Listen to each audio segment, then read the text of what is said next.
요한복음 8장 말씀입니다. 예수 그리스도의 은혜라는 제목으로 말씀을 전하겠습니다. 크리스마스가 다가오면은 우리의 생각이 좀 분주해집니다. 그러나 우리 성도들은 크리스마스의 주인이신 예수님을 생각해야 될 것입니다. 오늘 예수님에 대해서 좀 초점을 맞춰서 생각해 보려고 합니다. 요한복음 8장 말씀은 가늠한 여인을 용서하는 예수님 얘기입니다. 복음서 중에서 가장 유명한 이야기 중에 하나입니다. 예수님께서 성전에 들어가서 가르치십니다. 그날도 가르치시는데 마침 바리새인과 서기관들이 가늠한 여인, 가늠하다 현장에서 잡힌 여인 하나를 끌고 왔습니다. 그러면서 예수님을 시험하여 이르기를 모세의 율법에는 이런 여자는 돌로 쳐 죽이라고 되어 있는데 당신은 어떻게 하겠습니까? 예수님을 어떻게든지 책잡기 위해서 한 것입니다. 모세 율법대로 하라 그러면 비인간적으로 또 보일 것이고, 율법대로 하지 말라 그러면 율법을 어긴다고 할 것이니 이 사람들 나름대로는 전략을 잘 짰다고 생각할 것입니다. 누구도 빠져나가지 못할 그런 덫을 놓은 것입니다. 예수님께서 아무 말도 하지 않으시고 땅에 몸을 굽혀서 손가락에 땅에 쓰셨습니다. 대꾸를 하지 않으신 것이죠. 그런데도 계속해서 묻습니다. 이 여자를 돌로 쳐야라고 율법에는 되어 있는데 당신은 어떻게 가르칩니까? 예수님께서 고개를 들어서 말씀하십니다. 너희 중에 죄가 없는 자가 먼저 돌을 들어서 쳐라. 누군가는 먼저 쳐야 됩니다. 그리고 모세 율법에 의하면 그 범죄를 고발한 증인들이 먼저 나가서 치면 나머지 사람들이 치게 되어 있습니다. 그러니 그 여인의 죄를 가장 먼저 봐왔고 또 이 살인죄로 고소한 사람이 먼저 치게 되는데 너희 중에 죄가 없는 사람이 먼저 쳐라. 주님이 그렇게 말씀하셨습니다. 사람들이 그때 양심의 가책을 느낍니다. 그래서 하나 둘씩 현장을 떠나갑니다. 왜냐하면 죄가 없는 사람이 없었기 때문입니다. 아무도 들어서 먼저 돌을 칠 수가 없었기 때문입니다. 이 말씀에 느낀 바가 많아서 사람들은 물론이고 바리새인과 서기관까지도 현장을 떠나게 됩니다. 예수님과 여인만 둘이 남았습니다. 너를 정죄하는 자가 다 어디 있냐? 예수님께서 물으실 때 여자가 다 떠나고 없습니다. 다 떠났습니다.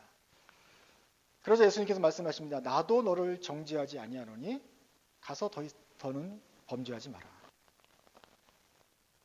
그 뒤에 있는 이야기는 나오지 않습니다. 이 여인은 과연 어떻게 했을까요? 죽다가 살아났으니 예수님의 말씀에 의해서 아무런 대가도 치르지 않고 살아났으니 또다시 범죄할까요? 아닙니다. 감사함과 황공함과 어쩔 바를 모르는 감격과 정말 고마운 마음을 가지고 가서 더 깨끗하게 살도록 노력을 했을 것입니다. 그래서 이 이야기는 해피엔딩입니다. 아무도 죽지 않았습니다. 특별히 예수님의 모습, 그 말씀은 참 지혜롭습니다. 너희 중에 죄 없는 자가 먼저 돌로 쳐라. 이 말씀은 그 악한 마음을 품었던 바리새인들마저도 떠날 정도로 그렇게 중요한 말씀이었습니다. 또한 우리의 마음을 더 심금을 울리는 이야기는 이것입니다. 나도 너를 정죄하지 아니하겠다. 가서 다시는 범죄하지 마라. 이러한 예수님의 말씀입니다. 예수님이 어쩌다 이렇게 죄를 범했느냐? 너 또 그럴 거냐? 묻지 않으셨습니다. 내가 너를 정죄하지 않겠다. 내가 너를 용서한다. 가서 다시는 죄 범치 말아라. 그냥 그렇게 해서 이 여인을 풀어주었던 말씀입니다. 이러한 예수님 모습을 보면서 저희는 참 예수님 모습이 아름답다 생각하게 됩니다. 그래서 요한복음 8장 말씀은 우리가 사랑하는 말씀이고 우리가 사랑하는 예수님에 대한 아름다운 모습이 잘 표현되는 말씀입니다. 근데 문제는 없지 않아요? 53절부터 11절까지 이 말씀이 아주 유명하고 아름답고 좋았고 사랑하는 말씀인데 거기에 괄호가 붙어 있습니다. 7장 마지막 절부터 돼 있어요. 각각 집으로 돌아가고 예수는 감람산으로 가시니라. 그래서 장절을 나눌 때 이거는 이제 후대 사람이 수도원에서 나눈 거기 때문에 조금 틀릴 수가 있습니다. 그래서 제가 지금 다시 나눈다고 한다면 52절까지를 7장으로 하고 53절 다 각각부터는 8장으로 딱 나눴으면 좋겠는데 어쨌거나 장절 구분이 이제 그렇게 됐어요. 53절의 그 후반부터 53절부터 8장 11절까지가 아름다운 얘기인데 문제는 거기에 꺽쇠 괄호가 앞뒤로 쳐져 있습니다. 이건 무슨 말입니까?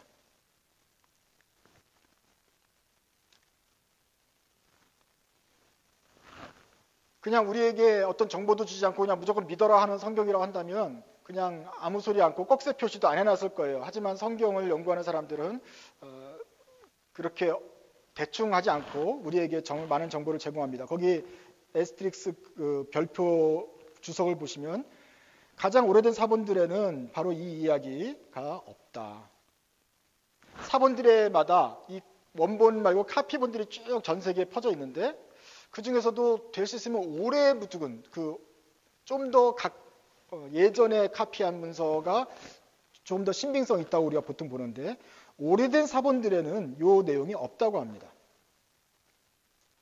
그리고 뒤에 있는 내용들도 다른 있는 사본들도 많이 있기 때문에 우리가 여기를 넣어놓은 것이죠. 이것이 가끔 보인다고 예외적으로 보인다고 한다면 넣지 않고 뒤에다가 이런 밑에다가는 이런 내용이 있을 수도 있음이라고 썼을 텐데 이 내용을 가늠한 여인 잡히다가 용서받은 내용이 많은 사본에 있습니다. 많은 사본이 있어요. 그러니까 넣은 건데 독자들에게 알라고 일단 참고로 알아두라고 여기 조금 초창기 사본에는 이게 없는 데가 있다 가르쳐 준 것입니다. 또 하나는 뒤에 나오는 많은 사본들 중에서도 이 위치가 좀 애매할 때가 있다. 다른 구조는 그렇지 않아요. 근데 이 부분은 특별히 그래요.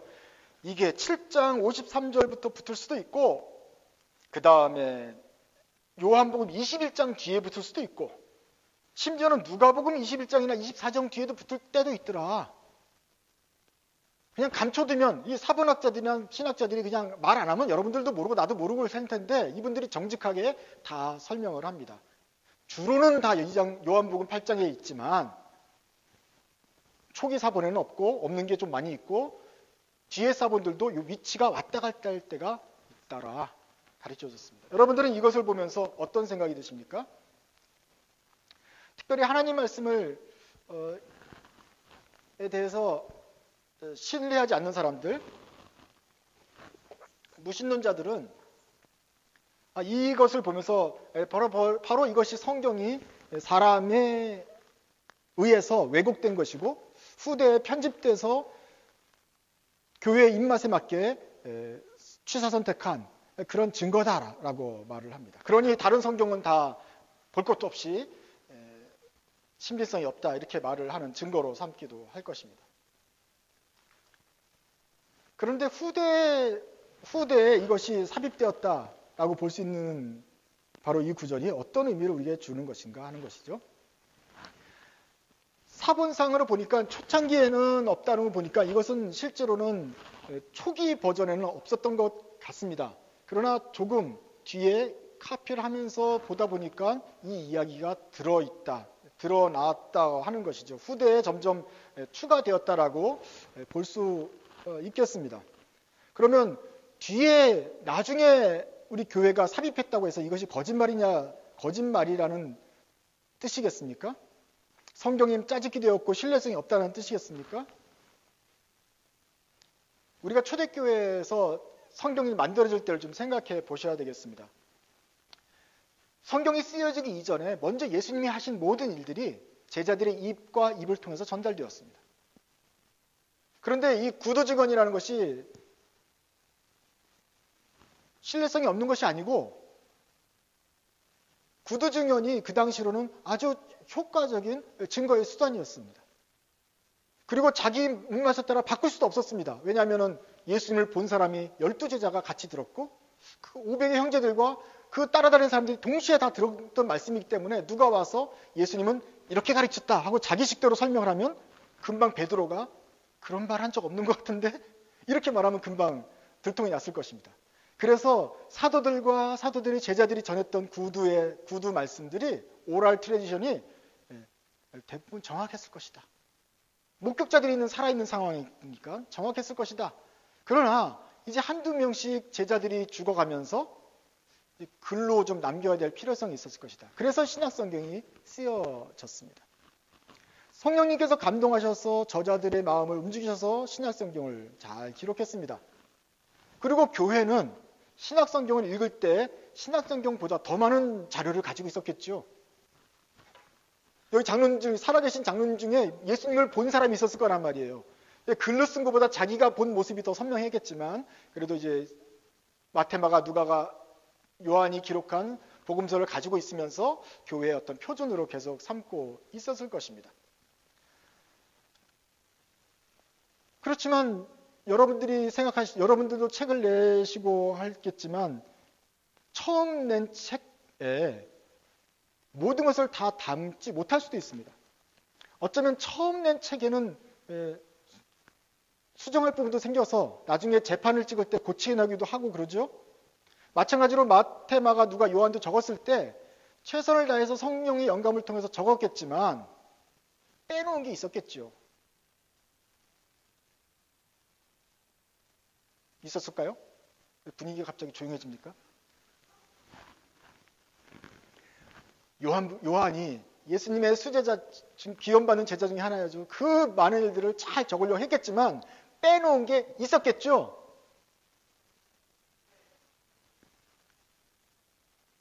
다 적을 수가 없어요. 그래서 사도 요한이 쭉 적다가 20장 가가지고는 지금까지 내가 최선을 다해서 적으려고 했는데 예수님의 행한 행적을 다 적으려면은 하늘을 두루마리 삼고 바다를 먹물 삼아도 다 적을 수가 없다. 그리고 이것을 적어놓으면 쌓아둘 곳이 없을 것이다. 이 땅에는. 그래서 지금 내가 간추린 버전으로 지금 적어낸 거다. 이런 말을 했죠. 그렇게 해서 아마 펴냈을 것입니다. 그러고 나서 제 생각컨대 그래서 펴서 요한복음을 다 읽고 있는데 교회 안에서는 이미 교회 목사님들과 그 사도들이 직접 말했던 설교했던 내용들이 있잖아요. 내가 봤는데 예수님과 이런 얘기가 있었다라고 있어서 교회 안에는 이미 구전으로 더 떠돌던 이야기가 있었을 텐데 그게 대부분 요한복음, 마태복음 다 들어있었을 것입니다. 그런데 성도들의 보기에는 하나 아쉬운 게 있었다. 왜냐하면 성도들이 가장 사랑하는 그 이야기 중에 하나가 뭐였냐면 바로 가늠한 여인을 용서해 주신 예수님. 왜 그 얘기는 안 넣었을까요? 그래서 아마 요한복음에서는 그걸 넣기 시작한 것 같습니다. 그래서 넣기 시작하고 어떤 때는 누가복음도 넣기도 했지만 주로 다 요한복음 8장 요 자리에다가 예수님의 이야기를 넣습니다. 성전에서 가르치실 때에 바리새인들의 시험을 받아서 넣었다. 여러분 그 뒤에 만약에 넣었다고 치더라도 이것이 거짓말입니까? 이것이 교회가 성경을 왜곡한 것입니까? 제 생각에는 그것이 아니라 오히려 교회가 이 이야기를 하나님 예수님의 말씀으로 잘 받았기 때문에 넣었다고 생각을 합니다. 몇 가지 이유가 있습니다.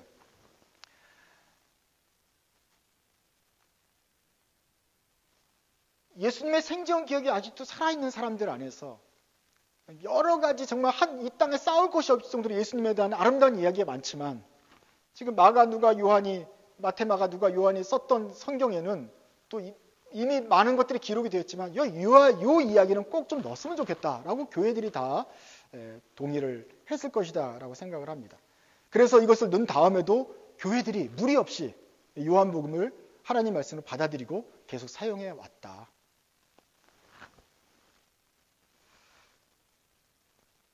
그리고 지금도 우리도 더 좋은 성경을 왜곡하기 위해서 아니라 성경을 더 진리를 잘 드러내기 위해서 각주도 달고 연구도 하고 붙여놓지 않습니까? 오늘 여러분들이 밑에 봤던 그 각주, 가장 오래된 사본에는 있기도 함 이런 내용들을 통해서 정보를 더 주는 것들은 교회가 당연히 해야 될 일이다. 그래서 예수님의 아주 아름다운 모습 중에 하나 빠진 게 있다면 넣는 것도 괜찮겠다라고 교회가 생각했겠다. 저는 이야기를 읽을 때마다 늘 가로가 걸렸습니다. 가로를 뺐으면 참 좋을 텐데 그냥 확 믿게 하면 좋을 텐데 가로를 넣어서 우리가 주춤하게 만드는가 싶었는데 오히려 이것이 교회의 정직한 고백이고 이것은 우리가 초판에는 넣지 않았지만 후대에 넣은 것이다 라고 정직하게 고백한 것이라고 말할 수 있습니다. 무엇보다 이것이 여기 있어도 된다고 생각하는 이유는 이 예수님이 가늠한 여인을 대하시던 그 이야기가, 이 모습이 다른 성경과 잘 맞아 떨어지기 때문에 그렇습니다. 여기서 나오는 예수님의 모습, 여기서 등장한 예수님의 태도, 그 가르침이 다른 성경과 이렇게 좀 핀트가 맞지 않고 좀 뭔가 튠이 틀리다고 한다면 우리는 금방 이질감을 느낄 것입니다. 이거 뭔가 이상한 사람이 그냥 덧칠을 했구나 라고 생각할 텐데, 오늘 이 이야기는 사실은 누가복음에 넣어도 아니면 요한복음에 넣어도 어디에다 넣어도 전혀 이질감이 느끼지 않고 그냥 잘 맞아 떨어집니다. 왜냐하면 여기에 나타난 예수님의 모습이 우리가 알고 있는 예수님 모습과 같기 때문에 그렇습니다. 예수님께서 손 마른 자를 펴주시면서 소자야, 내 죄가 사함을 받았다, 내 죄가 용서를 받았다 했던 그 모습과 이 여자한테 가서 이 여인아, 내가 너를 정죄치 않겠다, 가서 다시는 범하지 마라 라고 권면하신 그 모습이 같단 말이에요. 우리가 아는 예수님과 여기 나온 예수님이 같기 때문에 이 말씀은 여기서 나타난 예수님도 우리가 믿는 예수님과 똑같은 분이구나 라고 하기 때문에 우리 교회가 아무런 이질감이 없이 이것을 받아들였을 것이다 하는 것입니다.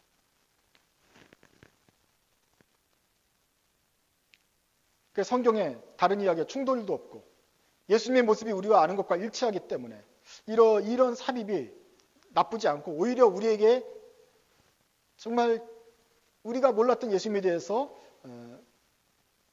조금 더 설명을 해주는 좋은 구절이라고 생각을 합니다. 우리는 이 본문을 읽을 때마다 예수님, 사람의 죄를 용서해 주신 예수님을 만나게 됩니다. 사람들은 이 구절을 읽을 때마다 자기가 바로 예수님 발밑에 엎드린 그 가늠한 여인처럼 되어버립니다. 왜냐하면 우리 누구도 죄를 짓지 않은 사람이 없기 때문에 그렇습니다. 돌을 든 바리새인의 모습이 아니라 예수님 발 앞에 엎드린 여인처럼 예수님의 발 앞에 엎드립니다. 그리고 예수님의 음성을 듣습니다. 나도 너를 정죄하지 아니하노니 가서 다시는 죄를 범하지 말라. 이 말씀을 우리에게 하시는 말씀으로 듣고 우리도 그 안에서 자유를 얻고 다시 한번 이제는 죄를 범하지 않고 제대로 한번 살아봐야겠다고 결심을 하게 되는 것입니다. 오늘 여기서 우리는 죄인을 용서하시는 주님을 만나게 됩니다. 죄인을 용서하시는 은혜의 주님, The Grace of Jesus Christ. 오늘 그 은혜에 대해서 생각을 해보겠습니다. 예수님의 은혜가 이렇게 따뜻합니다. 사랑에도 여러 가지 색깔이 있겠지만 특별히 오늘 나오는 예수님의 그 은혜의 색깔이 바로 따뜻한 빛의 색깔입니다.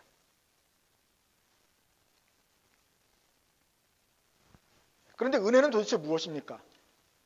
그레이스입니다. 그레이스는 무엇입니까? 그냥 쉽게 번역하면 그냥 사랑 아니면 자비 이렇게 말할 수 있겠습니다. 그렇지만 은혜에는 은혜의 특별한 뉘앙스가 있지 않습니까? 그냥 러브하고는 다른 특별한 어떤 그레이스, 은혜만의 어떤 느낌이 있습니다.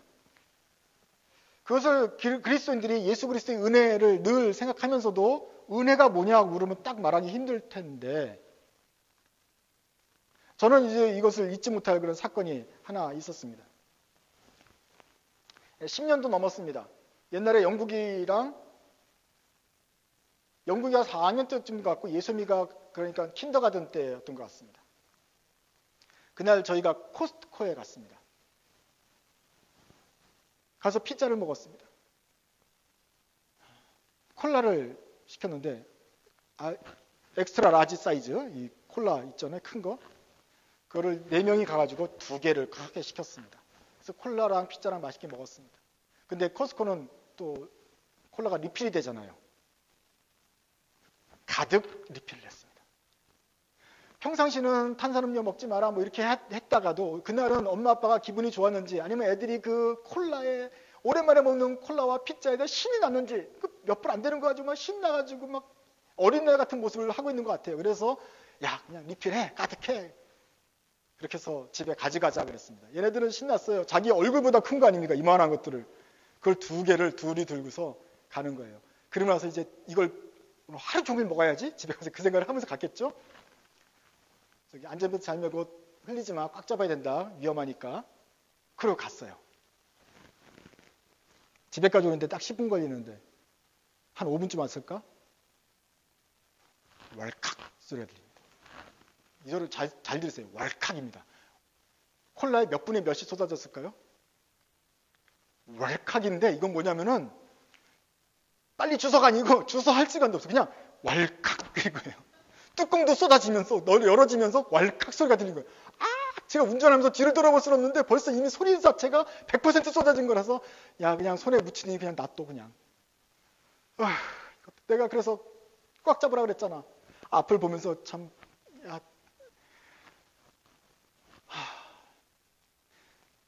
뒤에 벤에 그냥 이만한 게 왈칵 쏟아진 거예요. 그래서 야 이거 어떡하냐. 그래서 일단은 야 하나 남은 거라도 잘 지키자. 이미 쏟아진 걸 어떻게 하겠냐. 그러고서 이제 가는 거예요. 좀만 더 가면 되는데 집에 가는데 또 뭐예요? 왈칵 소리가 나는 거예요. 야 내가 지금 하나라도 지키자 그랬잖아. 그랬더니 난 누가 먼저 했는지는 모르겠어요. 그것도 기억 안 나요. 1명, 2명 연쇄적으로 왈칵 해가지고 우리 그 좁은 차 안에 이따만한 콜라를 그냥 쏟아 부은 거나 마찬가지 된 거예요. 저하고 똑같은 기분을 느꼈을 것입니다. 그래서 뭐 어떡하겠어요. 이미 쏟아진 물을.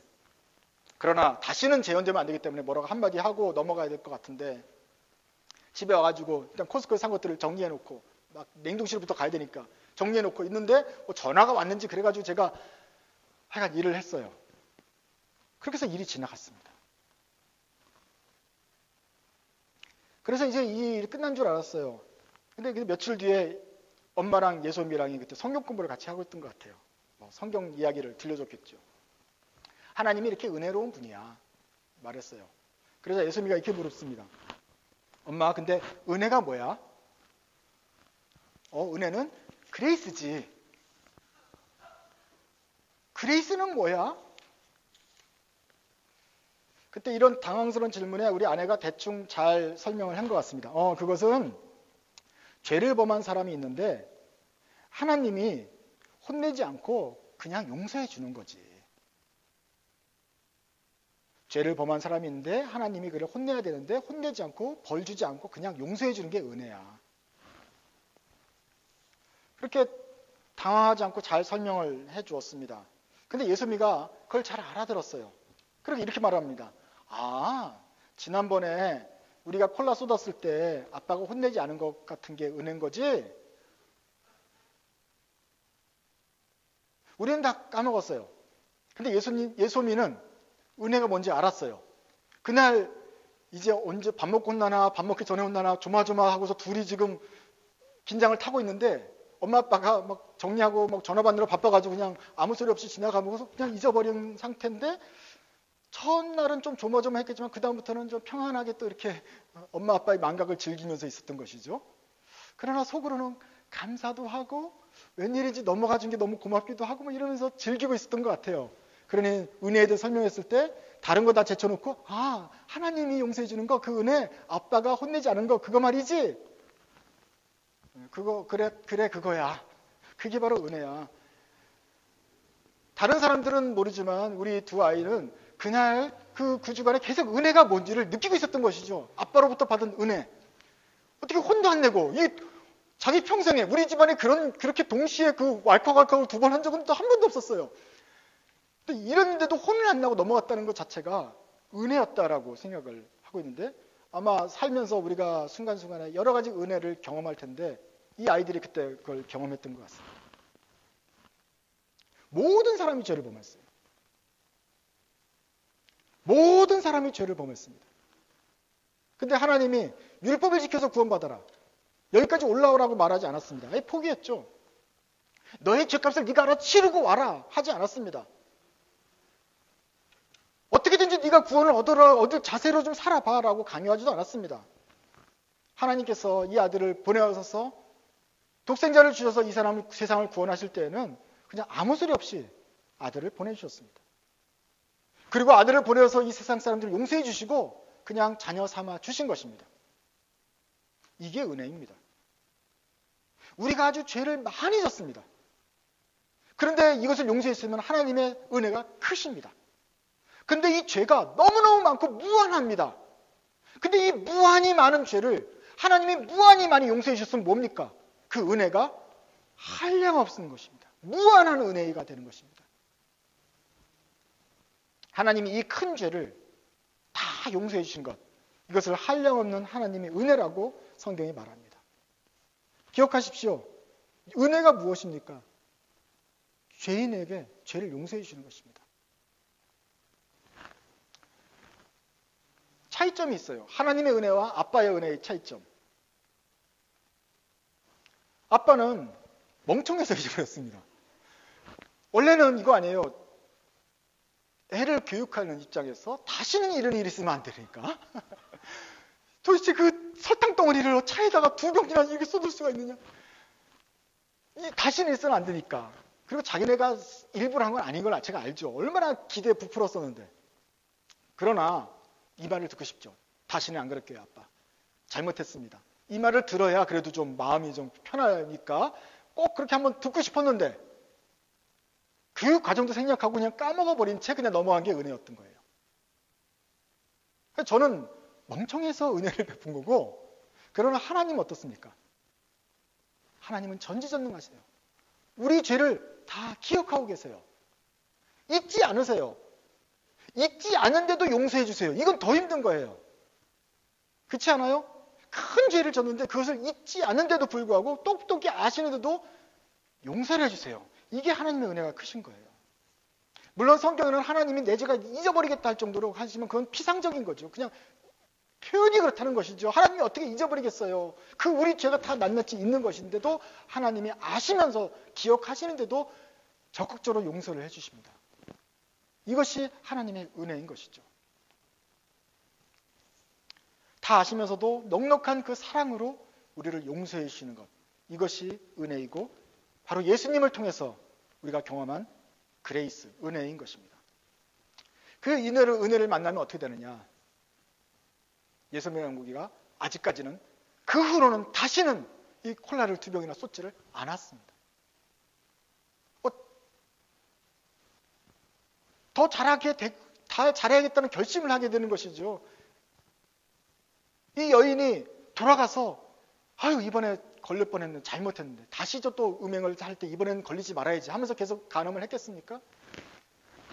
여자여 나도 너희를 정죄하지 아니하노니 가서 다시는 죄를 범하지 말라 했을 때 이 여인이 자발적으로 거룩한 삶을 살아야겠다고 결심하지 않았겠습니까? 이것이 은혜의 능력입니다. 하나님의 한량없는 은혜를 받은 사람이 반응하는 자세인 것입니다. 성탄 주간 대림절입니다. 고요한 밤, 거룩한 밤에 은혜가 내려왔습니다. 소리 소문 없이 은혜가 사람들 사이에 왔습니다. 사람들이 죄를 범하고 한심한 일을 하고 가망이 없게 살고 있습니다. 죄의 빛을 갚을 가능성이 전혀 없습니다. 그래서 이제 책망도 하지 않고 혼내지도 않고 하나님이 벌 주지도 않고 그냥 은혜를 내려보내셨습니다. 아들을 보내셔서 우리를 구원하고 살리기 위하여서 하나님이 인간이 되어 오셨습니다. 우리가 요청하지도 않았습니다. 용서해달라고 할 만한 염치도 없었습니다. 그냥 주님이 그냥 알아서 오셨습니다. 그리고 우리를 정죄하지 않고 용서해 주신다고 말씀해 주셨습니다. 이것이 성탄절에 우리가 기억해야 될 은혜입니다. 우리 누구도 죄의 용서를 받을 만한 가치가 없습니다. 그런데 주님이 먼저 와서 용서해 주셨습니다. 우리 주님의 그 죄사함과 용서가 바로 이 성탄절에 가장 잘 드러납니다. 이 땅에 오신 예수님이 누구입니까? 바로 용서해 준 예수님입니다. 사탄은 지금도 우리 옆에서 돌을 들어서 우리를 돌로 치면서 정죄하려고 하고 있습니다. 우리를 정죄하고 우리를 혼내고 우리를 가망없게 만드는 것을 다시 한번 직면하게 할 때 예수님께서 조용하게 말씀하십니다. 죄 없는 자가 먼저 돌로 쳐라. 아마 이 말에는 사탄도 반응하지 못했을 것입니다. 그리고 그들을 물리친 다음에 고개를 들지 못하고 있는 저희들에게 오셔서 내가 너를 용서한다고 말씀하십니다. 우리가 살면서 얼마나 많은 콜라를 쏟았는지 중요하지 않습니다. 왜냐하면 콜라보다 주님의 은혜가 더 크십니다. 그 크신 은혜로 우리를 용서하시고 다시 살아날 힘을 주실 것입니다. 이것이 우리가 성탄절에 기억해야 될 예수 그리스도의 은혜입니다. 예수님께서 다시 한번 우리에게 말씀하십니다. 나도 너를 정죄하지 않는다. 내가 너를 용서한다. 용서를 받은 사람들은 이 은혜의 힘으로 살아가시기 바랍니다. 기도하겠습니다.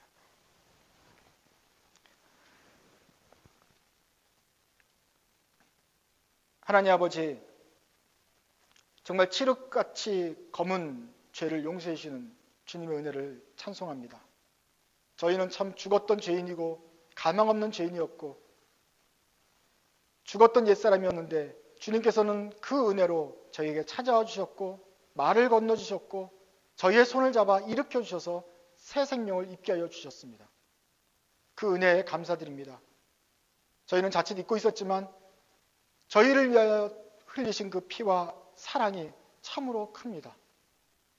이 성탄절에 저희를 위하여 오신 예수님, 저희를 용서해 주신 예수님의 그 은혜와 사랑을 생각하면서 다시 한번 주님을 찬송하기 원합니다. 저의 삶에서 예수 그리스도의 은혜가 찬송이 되게 하여 주시고 저의 삶에서 잊지 못할 기억이 다시 되어서 날마다 주님의 그 은혜로우심과 자비로우심을 기쁨으로 찬양하고 진심으로 높이는 저희들 되게 하여 주옵소서. 또 저희가 많은 죄에서 용서를 받았으니 저희도 저희에게 죄범한 자들을 값없이 대가 없이 용서해 주는 그리스도의 사랑의 전령이 되게 도와주시옵소서. 예수님의 이름으로 기도드립니다. 아멘.